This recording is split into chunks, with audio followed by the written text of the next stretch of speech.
What's up, y'all? Sometimes it's just easier to do it this way. Let's get it over with. All right, this time I'm going to do it right because we're going to finish this one.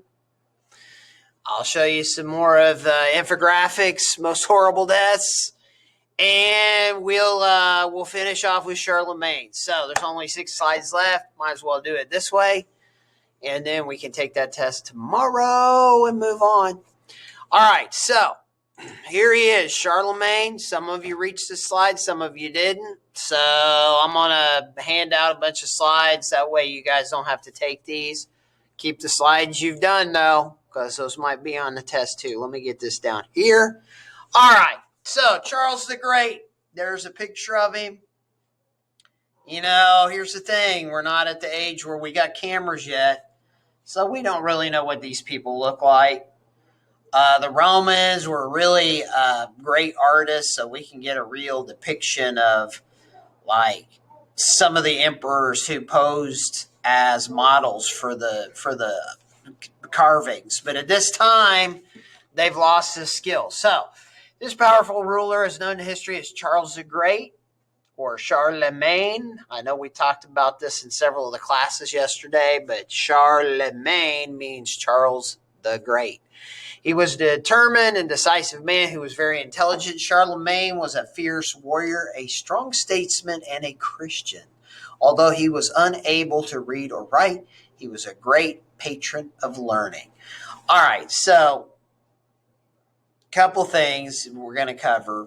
First, this is like the one German kingdom that almost successfully rebuilds their concept of Rome.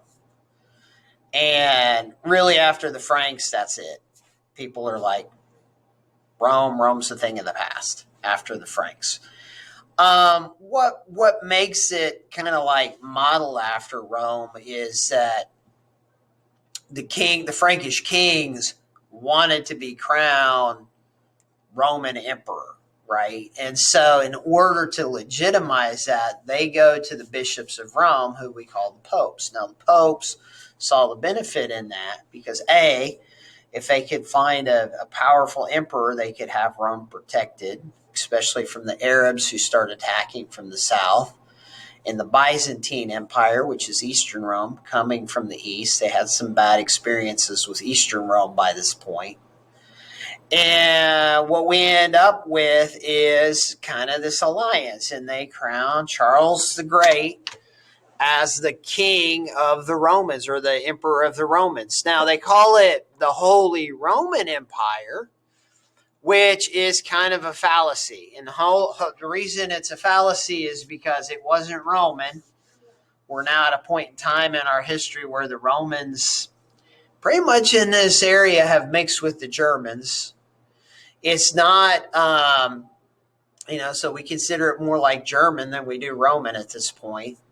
It's not really very religious. You've been watching the death videos. You know how bad it got. Like they were doing all kinds of horrible things, trying to drown women, determine if they were witches or not.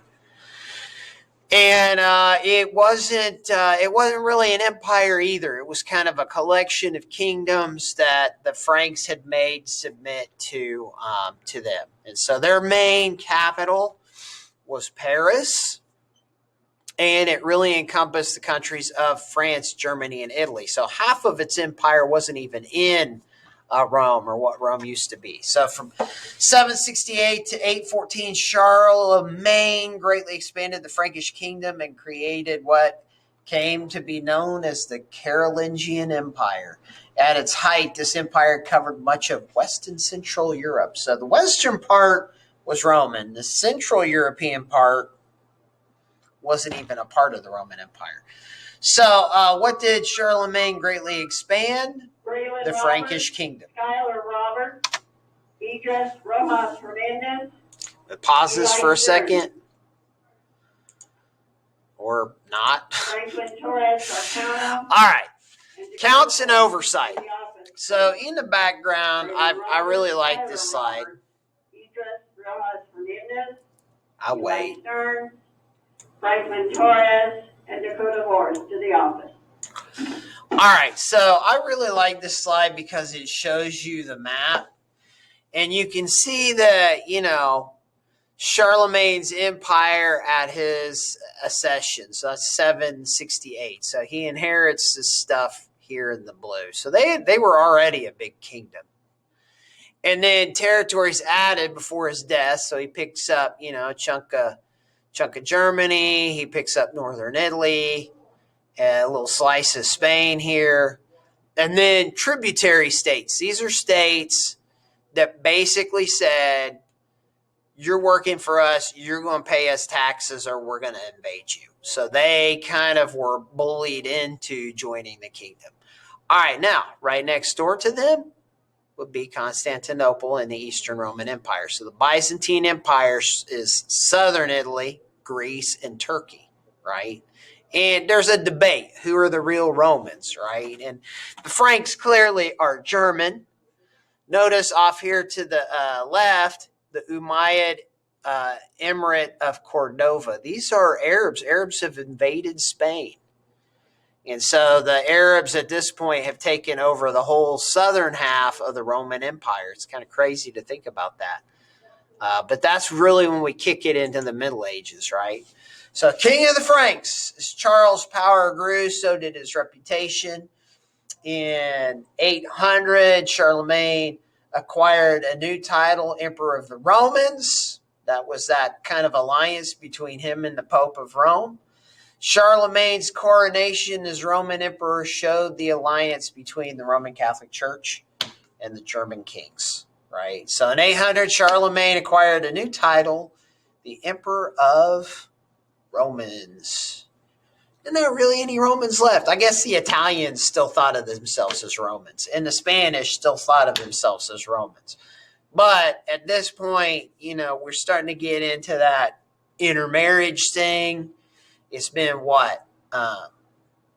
Almost 300 years, a little over 300 years since the last true Roman emperor ruled in the city of Rome.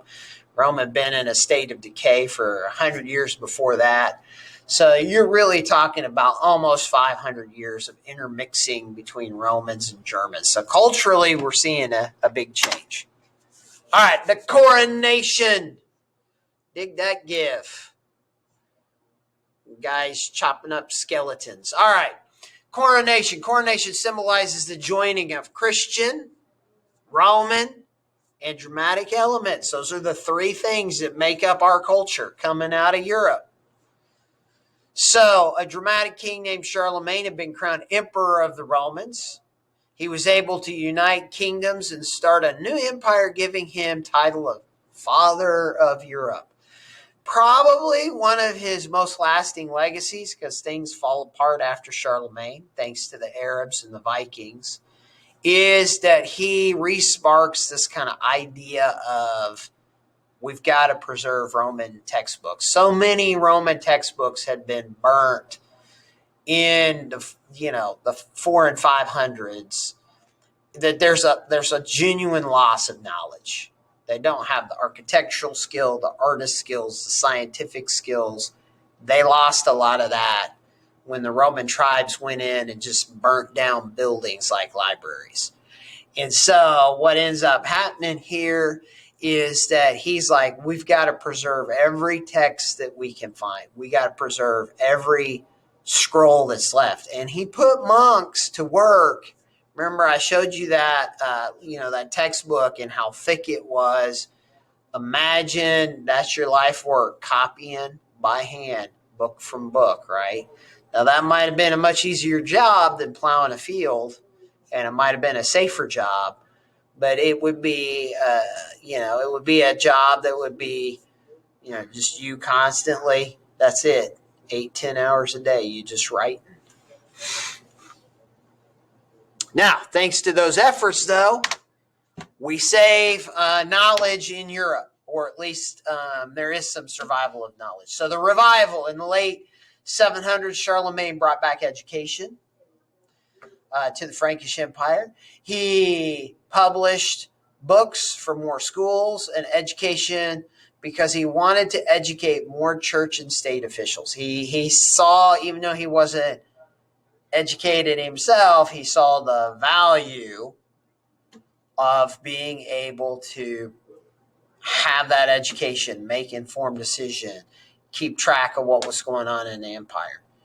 All right, so according to your textbook, this led to a Carolingian Renaissance. Now, unfortunately, even though we got like this kind of bright moment in the darkness, that all comes to another crashing halt in the 800s, thanks to the Vikings. That's your namesake, right? That's our mascot. They did all kinds of terrible things. We'll get to the Vikings.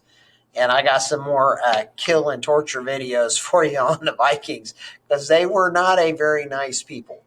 All right, true or false, Charlemagne's efforts to lead a revival is called the Carolingian Renaissance. That is true.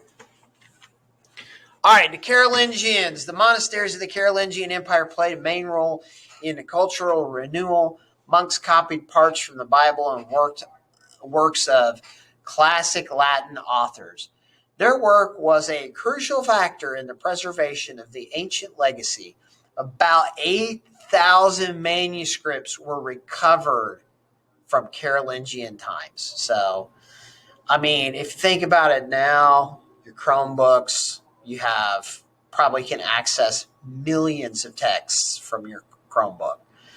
But given that libraries were burnt to the ground, people had to copy books by hand, the fact that they saved 8,000 manuscripts was pretty big. So how many manuscripts were recovered from the Carolingians? 8,000. And look at that. That's the end of your slideshow. That was quick, even with the interruption in the announcements. I might even go back in, cut that out. I don't know yet. This video is short enough. I don't really have to. So tomorrow, I want you all to, we're going to take this quiz. I'm going to post 2 videos today. One of those videos is going to be your favorite. Why y'all like that stuff? Why I'm talking to an empty classroom. Why do you like death and murder? That's wrong. You should not like that, but you do. All right, I'm going to post that. And with that, I'm going to post this. And I'm going to have you watch both today because they're very short. All right, good luck. Have a good day. And be prepared for that test tomorrow.